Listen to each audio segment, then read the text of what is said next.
and then they're sponsored by a surrounding business. In this case, it's Gene's Auto.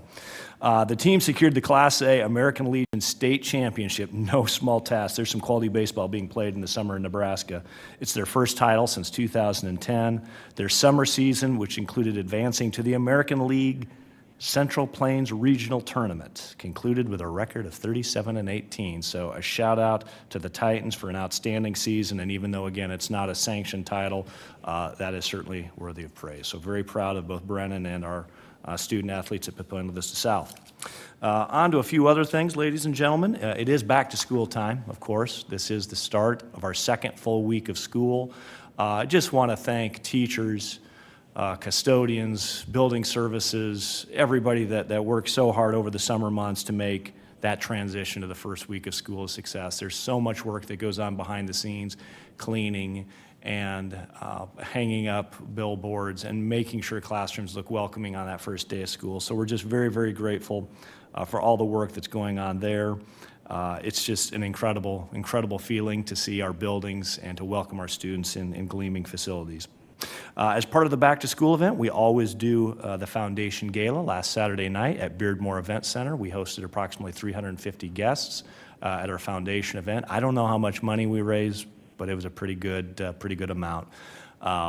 All of that will flow. It doesn't directly impact the district coffers, but it does go into our foundation, which runs any number of programs from outdoor ed to student scholarships. They do some outstanding things for our families and students. So congratulations, Lee, if you're watching, for an outstanding gala. The Beardmore Event Center is in the Papillion Vista Community Schools, if anybody's wondering, even though it has a Bellevue address. Special legislative session. We'll do a more complete wrap-up as we get a little bit further into the term, but the special session has officially ended. No real impact on our public school district. There will be additional caps for counties, for cities, for municipalities, but nothing of substance that will impact the school district. I am very confident that we will see the issue of property taxes raised again in the special session, which will start in January. It is a long session. It is a 90-day session, so the unicameral has some time to continue to focus on the very real efforts of property tax relief. Also wanted to remind everyone that we've got a couple of big events coming up. The first holiday of the year is fast approaching. The Labor Day holiday is this coming weekend. Doesn't seem possible. We're already talking about Labor Day. 4-day weekend for our students, 3-day weekend for staff. Staff return on Tuesday for professional development. And last but certainly not least, on September 9th, we are hosting our first PLCS Community Closet event of the year at at La Vista Middle School. Dr. Myers and her team have an outstanding group of volunteers. For those perhaps that haven't heard of the community closet, it is an endeavor that the district has been working on for a number of years now. We've partnered with a local church to provide clothes, shoes, basic hygiene items to some of our most vulnerable families. And you've all heard me say this before, and I'll say it again, it is one of the programs that I am most proud of. Even in an affluent community such as ours, there is unmet need, and the closet steps up and helps families when they're at their most vulnerable. And I could not be more proud of our community for stepping up and lending a helping hand to those that have some very real needs. And with that, Mr. Madler, I would conclude my superintendent comments. And I think we have a big football game Friday night. Oh, how did I forget? Monarchs are home, I believe, for the second consecutive year. So I'm guessing we're going to have a crowd of about 5,000, maybe 6, to fight for Foundation Field. It's a real thing. We've all been there, and hopefully the weather will be a little cooler for us. Yeah, hopefully it cools down by like 20 degrees by Friday. Okay, thank you, Dr. Rickley. Moving on to item D, board reports. I'd like to give a shout out to our schools and the parents and families who attended all of the open houses and first days of school. My grandson is now in the senior high at Monarch, and they just did a fantastic job orienting the kids and having parents come through and understand how the building works, and transportation did a pretty good job. I mean, it's always tough the first day or two, but you got to work through those kinks and everything starts to run smoothly. So thanks everyone for a good first day of school. Yeah, I just wanted to comment also on pickup and drop off.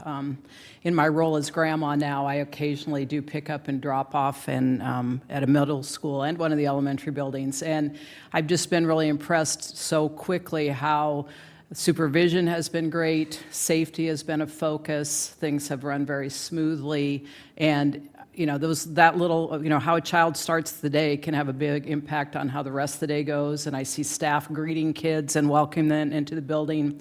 So I've just been really impressed with, the time and effort that staff are putting into making sure that those pick-up and drop-off times are going smoothly for kids and families.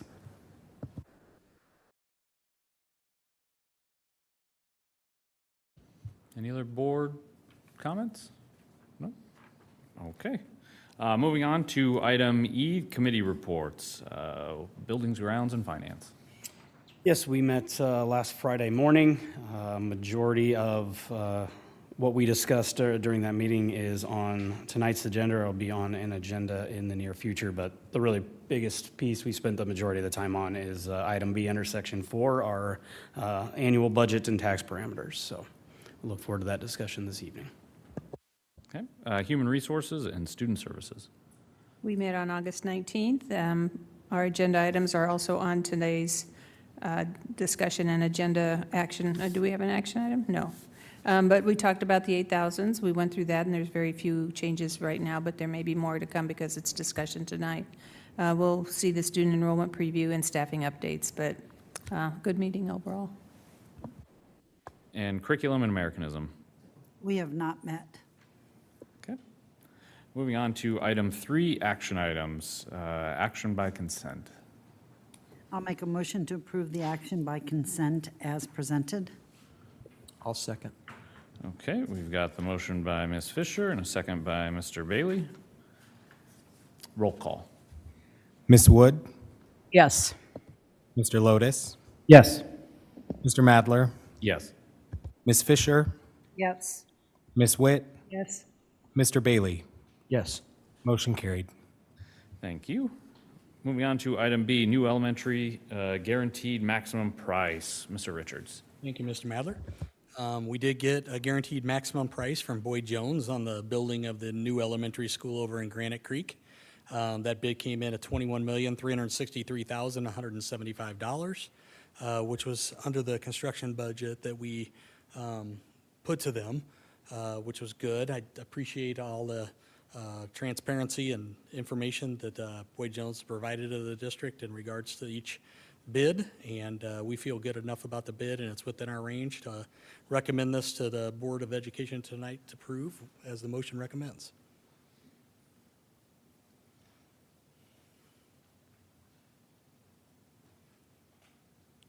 Okay. Do we have a motion? I'll make a motion to, one, approve the construction of the new elementary school at Granite Creek project as presented with the guaranteed maximum price from Boyd Jones Construction of $21,363,175, and to, two, delegate authority to and authorize the superintendent of schools or assistant superintendent of business services for the school district to sign, execute, and deliver such construction contracts, sign and approve any change orders, pay the contract price and expenses related to the construction projects, and take all other action necessary to complete any requirements or obligations under the construction projects and contracts. Second. Okay, we have the motion by Mr. Lotus and a second by Ms. Fisher. Any discussion? Just a little side note here, that project will begin, if the board approves it tonight, somewhere in the October timeframe, and very confident that we'll have that ready by June of '26. No, I just wanted to say and give a big thank you to Boyd Jones and their business folks and supervision of acquiring competitive bids in order to, come pretty significantly below what we budgeted. And that's just a thanks. I think some of the backlog of COVID projects that folks weren't able to get to are starting to kind of finally come to their conclusions. So I think we're seeing a lot more availability from certain contractors, which allows us to get additional bids to sharpen the pencil a little bit. So glad to see we've seen that on the last couple of projects. So it's definitely a positive thing, and I think the construction manager process is proving itself very valuable. So I'm glad we have gone down this direction, and we're starting to see some gains based on what bids are coming in. Okay. Just as a reminder to the board, even though you'll see in the packet that there's several references to Granite Creek New Elementary School, that is not the name. The name is selected. That rests solely with the board. Traditionally, we give the board some options, and then they choose from those options. Likewise, we have not settled on a building principal or a mascot, though as a matter of practice, or the colors for that matter, typically we like to name the principal sometime in advance. Dr. Settles, of course, will lead that process. Almost always, when we're opening a new building, it's an internal hire. That's just kind of the way we do business. And then once that principal is named, she or he will lead the community through, as Ms. Fisher noted, selecting the mascot, selecting the colors, and doing that community team building that's not only so critical to a new school, but frankly, it's a lot of fun to build a school from scratch. You only get a couple opportunities in your career to do that. So some exciting stuff just around the corner. Yeah, everyone come up with their ideas now. That's right. That's right. Okay, so we got the motion by Mr. Lotus and a second by Ms. Fisher. Any other discussion? No? Roll call. Mr. Lotus, Yes. Mr. Madler, Yes. Ms. Fisher, Yes. Ms. Witt, Yes. Mr. Bailey, Yes. Ms. Wood. Yes. Motion carried. Thank you. Moving on to Section 4, discussion information items. Item A, Papillion Middle School 2023 Bond Project. Mr. Richards. Yes, thank you again. We're going to ask Jamie from BCDM to come up and kind of guide us through the Papillion Middle School project. It's been a while since we've talked about this, and probably before the bond went to the voters. So we kind of want to refresh that for you, the board and the public. And, this usually means that we're getting close to bidding time. So we'll have any questions tonight, this is a good time to ask. Jamie, it's all yours. All right, thanks, Brett. Yeah, thank you. So again, we're talking about the renovation project at Papillion Middle School. So we'll start just with the site plan, and I've kind of put some red boxes to highlight kind of the three main areas that we're touching in relation to the site. The first is the main entry to the building on the north side. We're kind of doing a pavement replacement there and trying to refresh that main entry a little bit, trying to address maybe some ADA access things as well and make sure all of our paths are ADA compliant, from the sidewalk, the pedestrian walkway, parking stalls to the main entry. We met with the principal a few weeks ago to kind of walk through this with him a little bit to make sure we understand how they use that plaza area and try to make it better for him. So that's kind of the big piece of the site component around the building. Excuse me. The second component is that middle red box. We're just providing a connector sidewalk from that east parking lot to get you back up to the main entry. And then you'll also see we're moving the generator that's currently within the building itself kind of out to that area as well. So you might see that out there with some screening. And then the bulk of the work takes place over at the track. We'll be doing a new track surface. We're also using this as an opportunity to flip the straight way up to the north side where the bleachers are at and move the long jump down to the south side of the track. Doing a new little press box, which would be similar to what we're doing at La Vista Middle School, giving the track storage area a little bit of a refresh, doing a new scoreboard as well. Then if you move on, we're also doing some re-roofing to the building. So the part that's not within the red box was kind of the additions that we did fairly recently, so that roof's in good condition. But all of the low slope roofs, we're planning on re-roofing those. And then we have an alternate to replace the shingled roof, depending on where the bids come in at that. And then as we move to the interior, the plan on the left is the second story plan. In the center is the main building floor plan, and then up to the right, which is really hard to see on this plan, is the lower level boys' locker room area. The area in gray, again, is the addition that we did fairly recently, so we're doing almost no work in there, just a couple tiny fire alarm things. Everything in yellow is what we're calling a light renovation, so that's generally a finish upgrade, so flooring, ceilings, lighting, and painting through those areas. And then the areas in green are where we're getting a little bit more of a significant renovation. So on the second floor on the left, that's the science classrooms. So we're replacing casework in there. The current configuration has sinks that kind of stick out into the classroom. So we're taking those out and doing more of a linear casework configuration, similar to what Liberty has, similar to what we're doing at La Vista Middle School as well.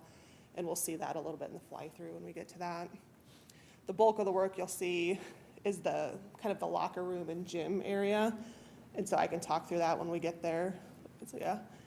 The gym, we're doing kind of a new wood floor, new bleachers, some gym equipment, a paint and refresh, lights in there as well. And then we're addressing both the boys and girls locker rooms. The main goal was to get ADA compliant restrooms in there for both coaches and students, and then to get rid of the kind of larger group showers and reduce those down to the single-user showers, which is similar to what we started doing at La Vista Middle as well. In the girls' locker room, we also tried to address some visibility concerns. That was kind of divided into 2 areas, and it was hard to monitor. So we tried to get all of the lockers kind of in one more visible space. And they'll also get a refresh with new lockers and benches as well. So as we go through the fly-through on this one, we're starting at the exterior, going into the main entry. We are doing new exterior doors as part of this, and we also have an alternate to replace the exterior windows.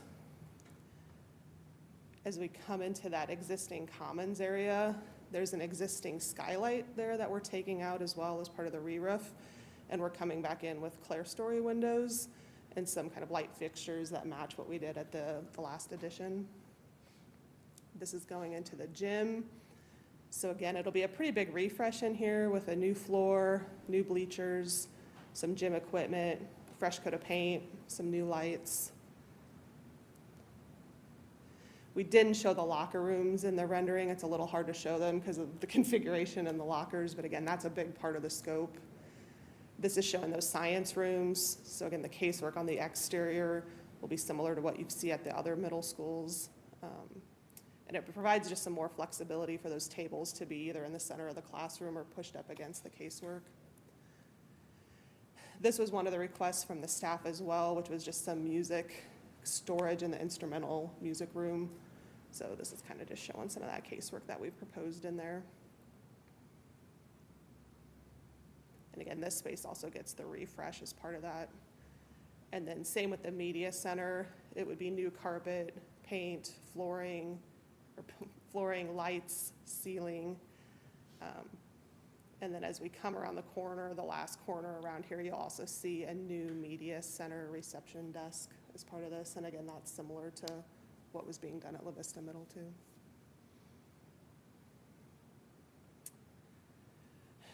As Brett touched on, this is another CMR project. So this one's under Sampson Construction's list of projects.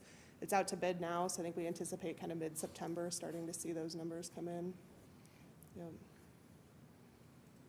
Any questions? Once you get started on this project, how long do you anticipate it will take?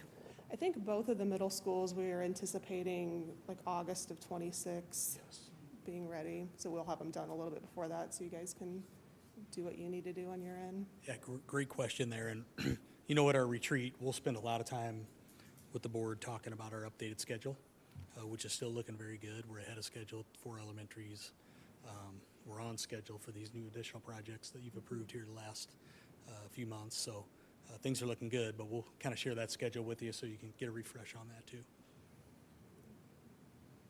Now, one other question, and it's probably been a lot longer than I think it has been, but you talked about replacing the floor in the gym.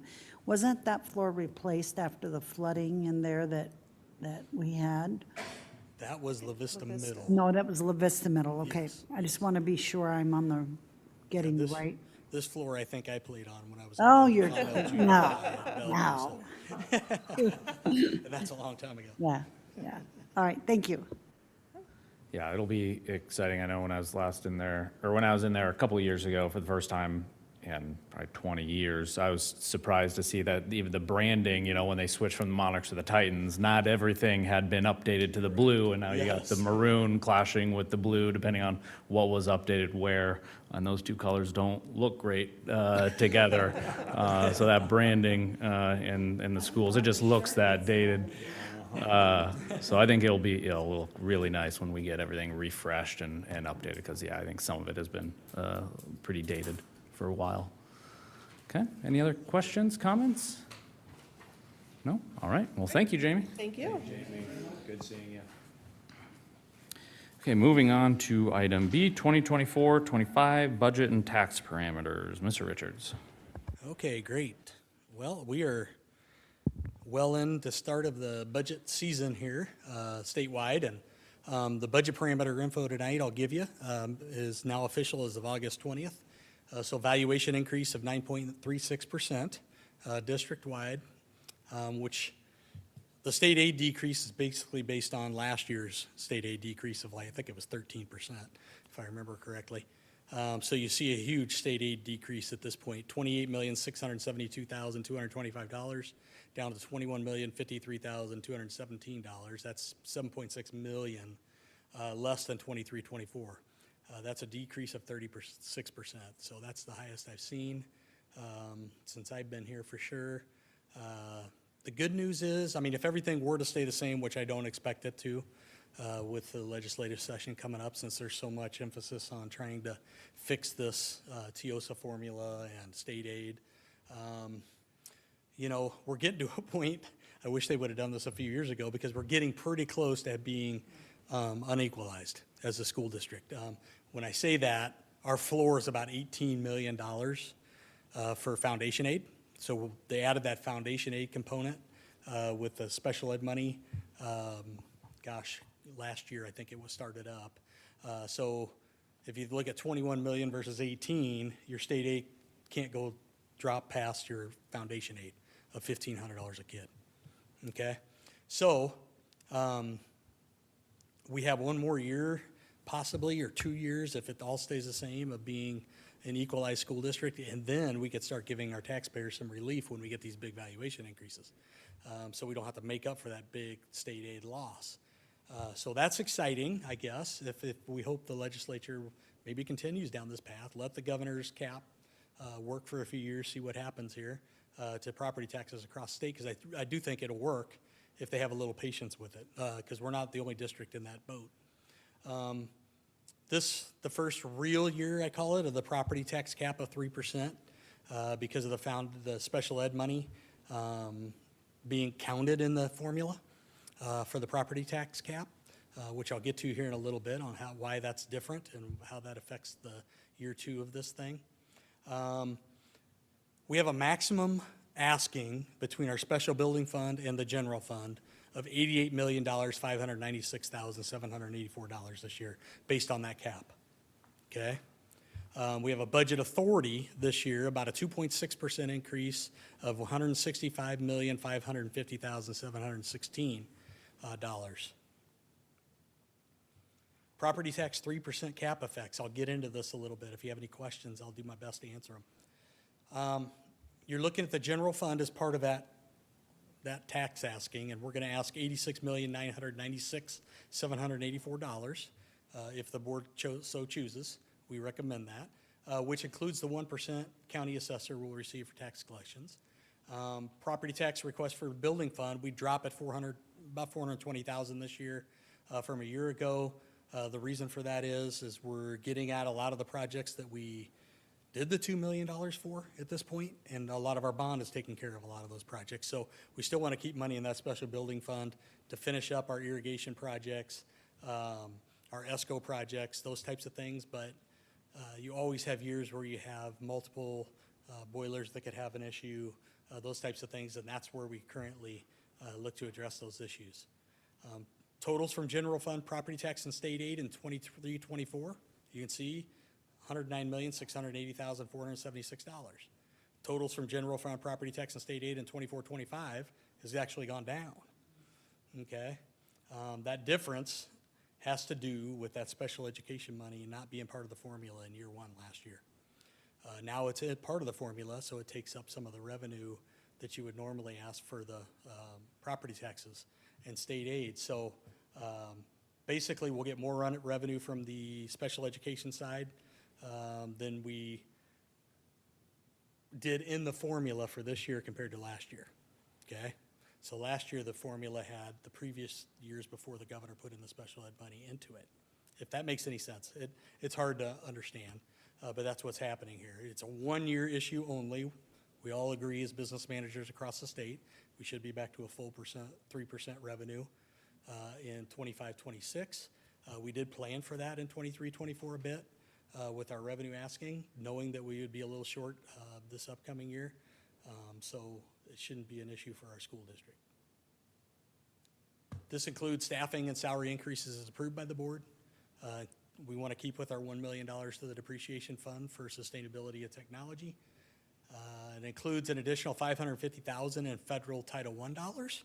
That was a surprise over the summer that we got. With ESSERS going away now, which was significant for 3 years, we get this picked up. The reason why, there's a poverty indicator within each school district at the state level, and that's a 5% threshold of, I believe direct certification is the number that helps us get there. We went over that 5% threshold to 5.57%. We were under it the year before. So we want to be a little careful on how we look to spend that money. We don't have to decide exactly now on how we're going to spend that money. We have till October when the federal grants budgets are due. We just put it as a placeholder in our state budget and decide how to spend it through the grants budget in October. So I'm sure Shireen and Dr. Settles will be working with you on some plans within your subcommittees on those, that item. We're also, this year, we've been kind of doing this, we've been kind of shutting the foundation out, some of the local grants out a little bit of our district budget because we were worried about it touching our revenue and expenditures. But we did figure out through the state, and other districts are doing it, to add a line item in our general fund budget for local or foundation grants.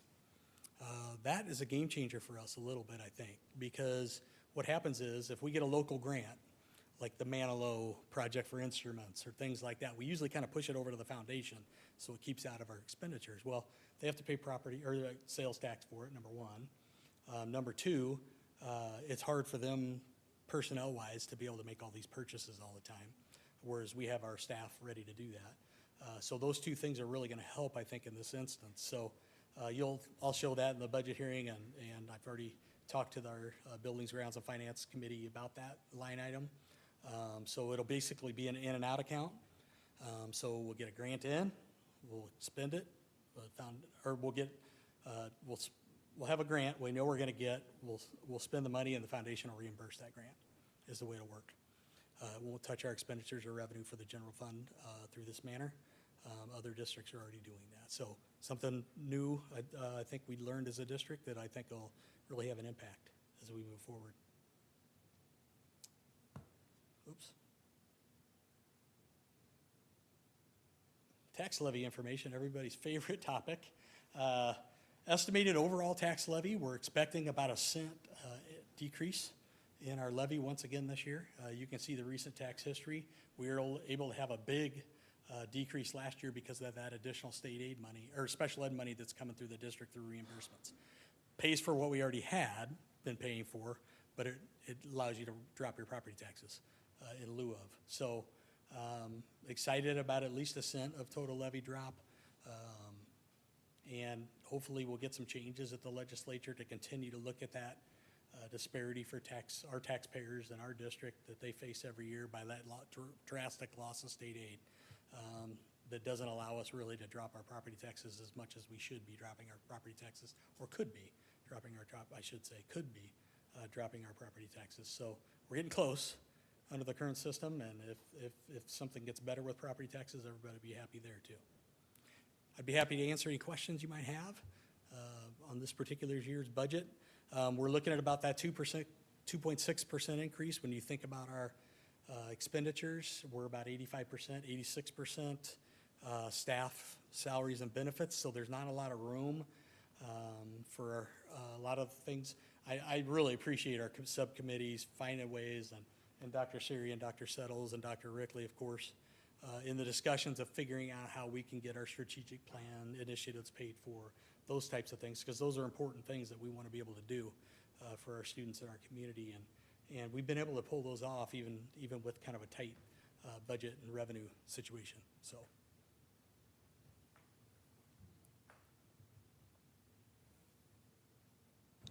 Brett, I just want to call out a couple people. One, I want to thank Shireen for her outstanding work managing the ESSERS dollars. That was several $1 million spread across multiple budget years not only identifying impactful programs, but the accounting of keeping track of all those dollars in and out is no small task. So Shireen and Brett, well done. Also, just want to call your attention to 6 consecutive years of the levy either dropping. We had obviously the situation in 19, 20, 2021 where it stayed exactly the same, $129.06. But we are slowly marching that levy down. Now, I know the cynical side is, well, Andy, that doesn't make a difference if property values are outpacing the drops. And there is truth to that. We don't impact your property values. I mean, that is not something that your Board of Education or school district has any authority over. And we're not calling out the county assessor. They're doing what they're supposed to be doing. But I do think the piece of the puzzle that we control, which is the marginal tax rate, we are committed to lowering it every time we can. And I think our last 6, 7 years have demonstrated that. So Brett, thanks for committing to that. And obviously it doesn't happen without the Board of Education signing off on it. So thank you. Thank you for going through it. Mr. Richards, I just want to highlight again that the state aid decrease, what it is, 30-something%, 36% year over year, and it's down to 21 million. I think my first year on the board, which was 4 years ago, I think we're in mid-30s, 30 million a year in state aid. So that's 15 million less this year than what we got 4 years ago in that state aid. To, we either make it up on the property tax side, or we start making some pretty tough decisions on cuts that are affecting our classrooms and our staffing, which I don't think that would be the direction the community would want to go. I think that'd be tough on the students, tough on the staff, and overall then tough on the community. So it's unfortunate that we're seeing that drop in the state aid just based on the how that formula works. It won't be a great thing when we get less state aid in next year or in 2 years, but again, it just makes it more consistent for us and more known of what we're going to get going forward. And I think it just makes it easier to manage on this side of things, and then easier for our taxpayers when they're doing their budgeting as they understand the more consistent numbers year to year as well. So unfortunate for the decrease in state aid, but thanks for going through all the math and explaining it in more detail. And I know we have plenty of opportunities to explain it in even more detail coming up as well. Yeah, glad you kind of led me into that segue here. Now we got a budget timeline. Tonight we're talking about some preliminary budget and tax information. September 4th, we'll have the budget hearing information published in the Sarpy Times. Then September 9th, we'll present that budget information to the public and the board at 6 p.m. that night. September 18th, tax request information published in Sarpy Times. September 19th, we'll have our Sarpy County tax hearing, which we will be attending this year, at Aspen Creek Middle School at Gretna. It starts at 6 p.m. And then September 23rd will be our tax hearing here in the district within, and we'll hopefully adopt the budget that night. September 24th, we'll submit that budget to NDE, County Clerk, and State Auditor. And then we'll finalize our tax resolution October 14th and send that to the same 3 entities. And we will be done with it for the 24-25 cycle. And more details, I think, tonight, kind of some preliminary information, the kind of parameters that set the whole budget. Then next meeting, we'll dive into the budget a little deeper and get a little more details to it and answer any questions that you might have. Okay, any other questions or comments for Mr. Richards? No? All right, thank you, Mr. Richards. Moving on to item C, staff student enrollment update. Who we got there? Dr. Settles? We got that? Yeah, there we go. That's right. Hello, everyone. Thanks for allowing us just to share this kind of early update on what we've already seen this year for our staffing enrollment, our student enrollment and staffing for the 24-25 school year. So just kind of a reminder as to how this works. Our official count numbers are October 1, so there's always an influx period. I would say the major influx period has passed, but we are still in a time where we see changes still on the daily for different reasons. Sometimes students who we believe are moving out, but we have not yet maybe had records requested by their new school district. Sometimes, as Colonel Kolesiak mentioned, we still have families moving in, which is fantastic. So what we're seeing already, though, are some great promising numbers. It's been an awesome start out in the buildings with our students and staff. So just wanted to kind of give you an early look at that. And then, of course, we submit all of the data, and later on in the fall, you'll hear from us with the official numbers. So there's always a little bit of cleanup time in there too. So just wanted to give you an early look. So as we kind of take a look here at our numbers, I've tried to make really only the columns that probably pertain the most. So you'll see our 2023 numbers in the first column, then as of this past Friday, where we were at with numbers, and then if that's a plus or minus over the previous year. So you can see at elementary, middle, and high school, we went up in students by 113 students overall. So that's very promising. Definitely seeing a pretty big bump in those 3 levels this year, which accounts for the majority of our students. In preschool, this is one of those numbers, you hear me say it every year, but it's always very much in flux because we welcome students constantly throughout the year into the program, but we also, it's a celebration, have students that test out too. So when you look at our preschool numbers, that does include any of the students that are served in birth to 3, as well as in our school-based preschools and our community-based preschools. So currently, right now, we are at 372 students, which is 55 students less than what we were October 1st next year. So that's one, I don't know if we'll go all the way up to 427, but that's one that I expect that it'll be a higher number next time you see it, just because that's very much the nature of the birth and preschool programs. So overall, when we look at our K through 12 number, we're at 11,725, and our PK through 12 number, we're at 12,097 students.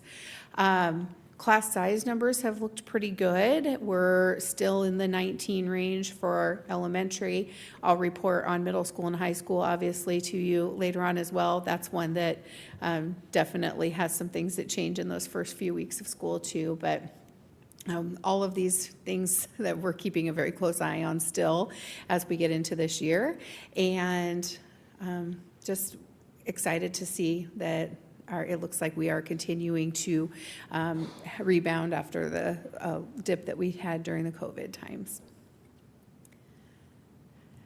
Just a real quick update on staffing. So as Dr. Rickley reported, we did begin the year with having filled all classroom teaching positions. I would most definitely commend our mentors who are working with our new staff that are out there, and certainly our principals who at certain times have had to make different adjustments to make different things work. So, and really, I think they approach it in a very wise manner. So very much appreciate their partnership on those things and figuring out what the best routes are to go for our students. We always have some ongoing recruiting though, and this year's no different. So in the area of elementary special education and actually special education K-12, we keep a position open year round so that we do continue to get applications. Middle school business is a position we're currently staffing. We also are continuing to hire for special education paras, food service, our custodial staff, and in our transportation building.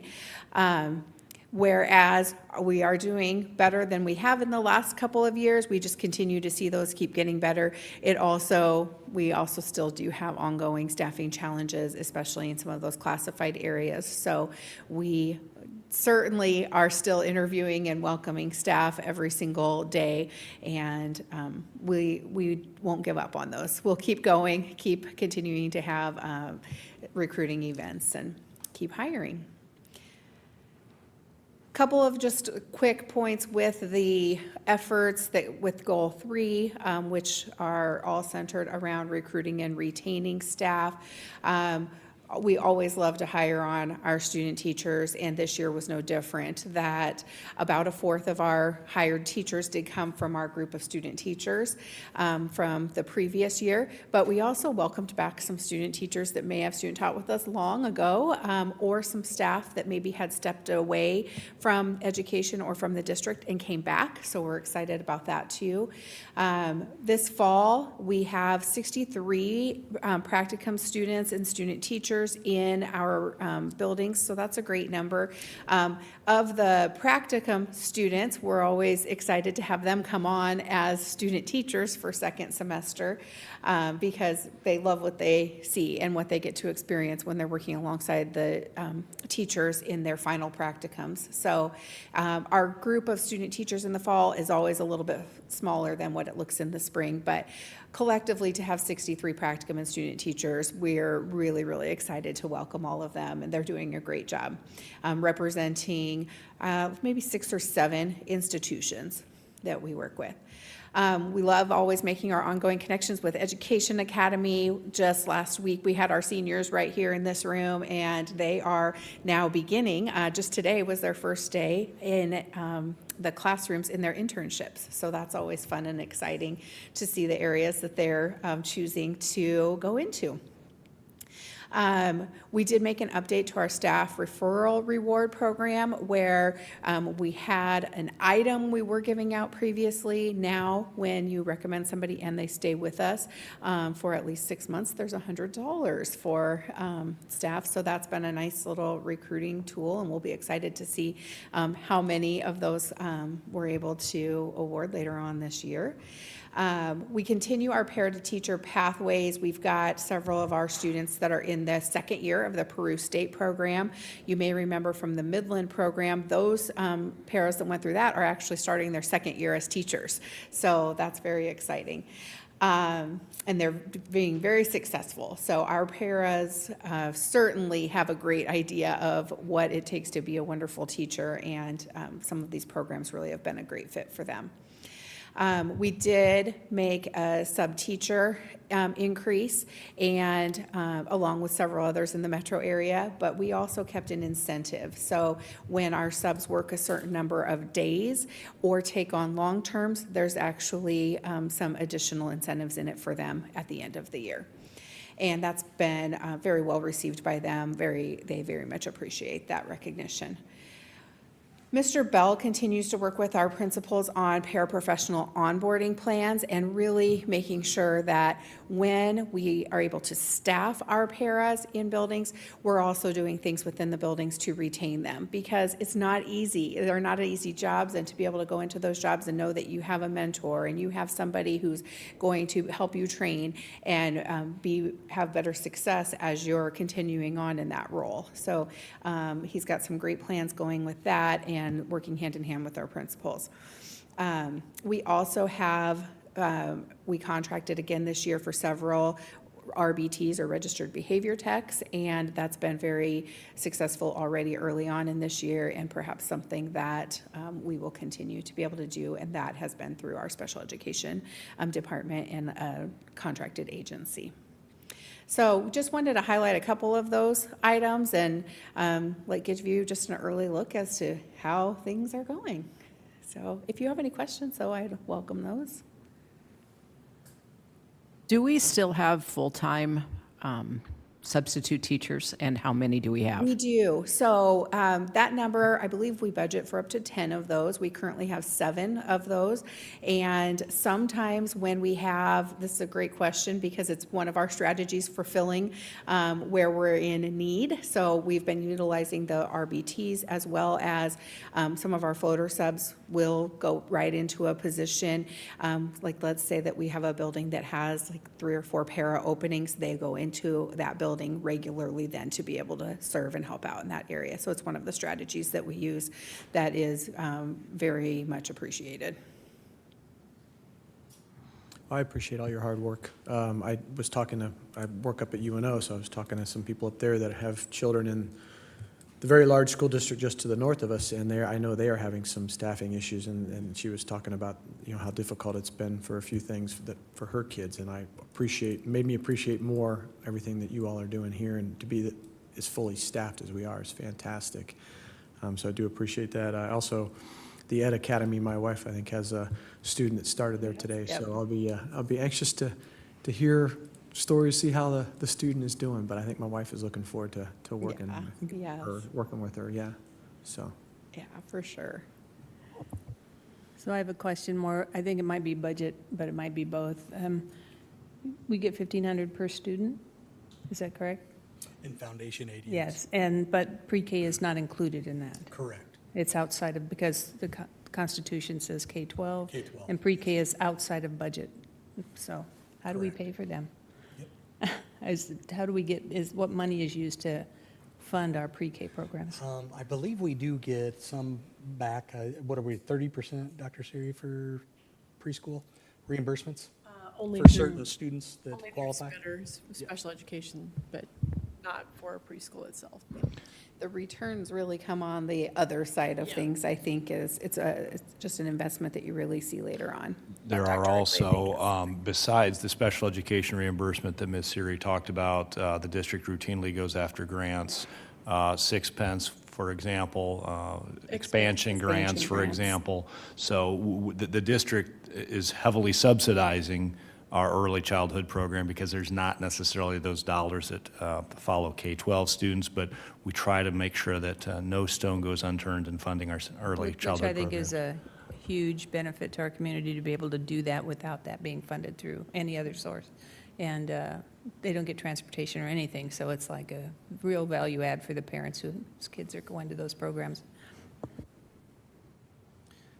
Yeah, no, exactly. And the fact that we've been able to expand our pre-K programs to many other buildings than what we have historically done. So I was just talking to a mom at lunch today that has been able to take care of the pre-K program and was very excited to get her kids in the district and develop those skills a little prior to kindergarten. So very thankful for, all those that write those grants and go hard for those dollars to continue to try to serve more of those pre-K students throughout the district. So it's been great to see the expansion. And the pre-K playground is almost done at Aspen. Appreciate all this information. It's great to see it every year to get a good feeling for what's going on. Just a quick question. What do we do for a first-time, parents with a first-time student who's at the pre-K? How do we reach out to them? How do they find out about what's available to them? I think, sometimes the public wonders, how does that happen if they've never had a student in the district before? Yeah, so there is a child find law out there. So like one of the things that parents will see when they go to like the pediatrician, there's information there that also shows what the school districts have for programs and availability. I think it's very much one of the things that we regularly are putting out on the app, on the district app, and sharing that the applications for preschool are now open. Certainly some of that is word of mouth. The sixpence grant, though, that Dr. Rickley talked about, also gets us out and about into some of the community-based preschool settings.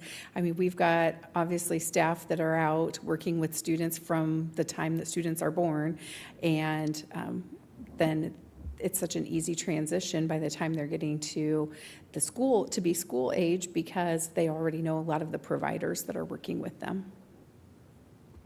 Thank you. I feel very blessed that we are a district that doesn't struggle to find staff in general, and that we have so many people that want to be student teachers or want to be, some part of all of those things you showed. So it's imperative that we keep along that path, because we want to be able to continue to provide great educational opportunities for all our students, no matter what grade level they're at. So thank you for the hard work that's done to ensure that we're able to fill those positions.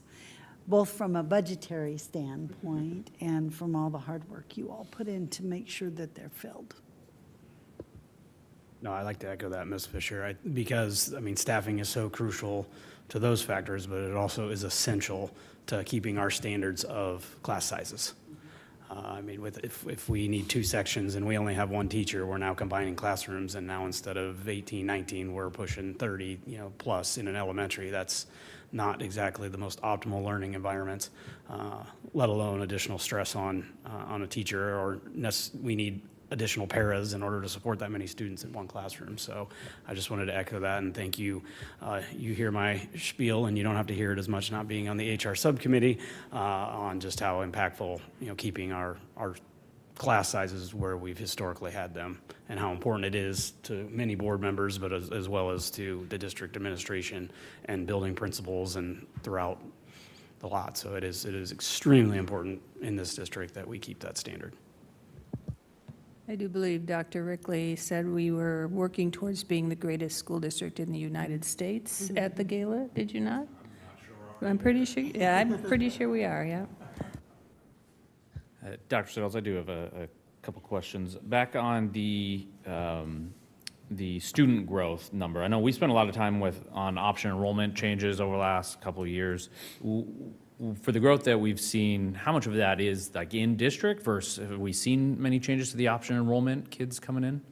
Yeah, we do get option enrollment every year. Some of those are, some of are still influx too, that you see at different times, or students that are meeting the requirements by board policy to be allowed, still coming in. But we've got, those are things obviously that start back in February and continue throughout.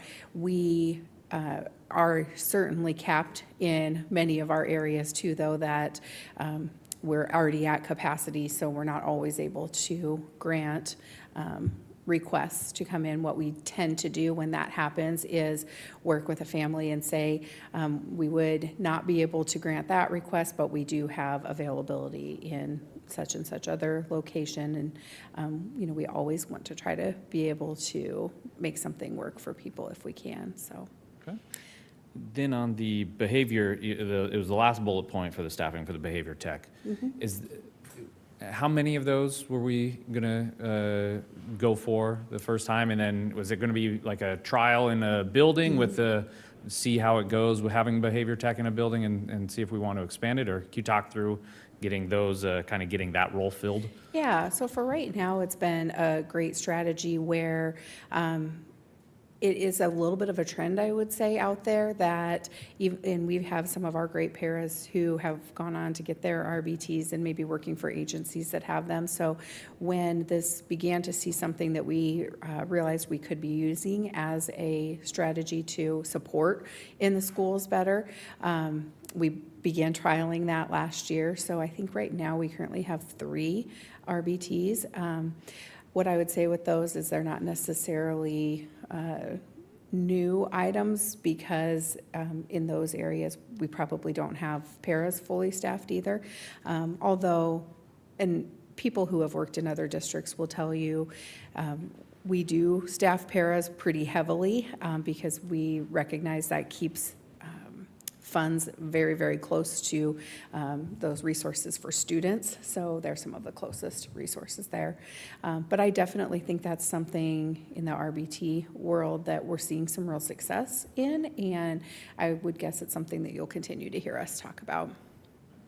But I know that you had a special interest in that as a previous member of our HR and Student Services Subcommittee who looked at this past year and decided to, yes, let's give this a try, and it's been going very, very well.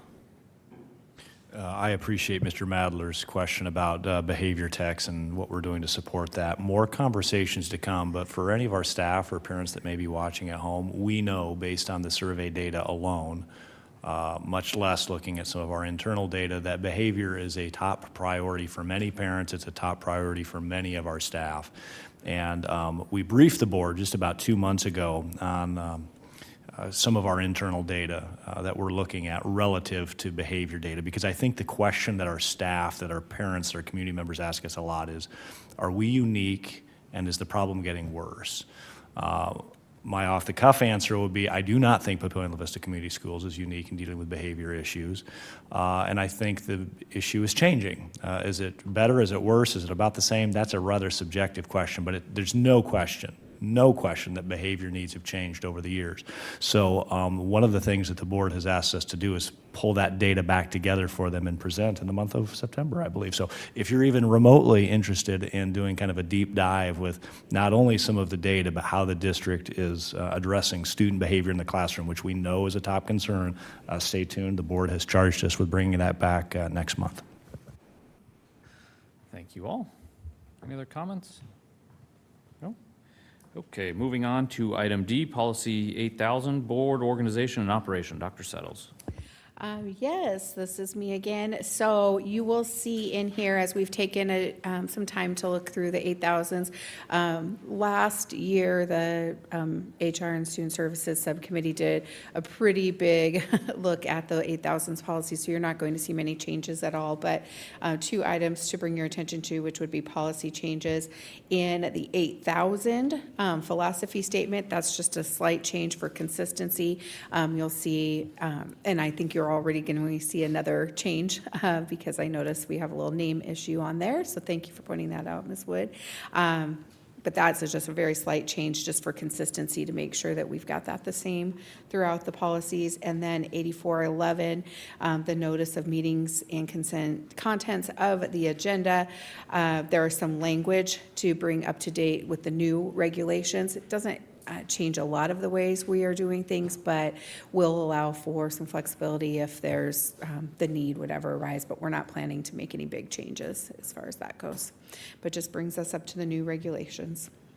But those are our two recommended changes at this time. If you had any additional for consideration, please make sure that you're in contact with us and we'll bring these back to you at the next meeting. Anything else on that? Any questions? Comments? No? All right, thank you, Dr. Settles. Moving on to item 5, the future board calendar. September 2nd, 2024, it is Labor Day, so no school, the offices are closed. September 3rd, 2024, no school, staff development day. September 9th, 2024, Board of Education retreat from noon to 4. And just to remind the board members that you all should have received the board assessment. If you could fill that out by Friday, that would be great. And then after the board retreat on September 9th, 2024, we will go into the Board of Education meeting at 6 o'clock here at the central office. And seeing no further business in front of the board, I will adjourn the meeting at 7:07 p.m. Thank you.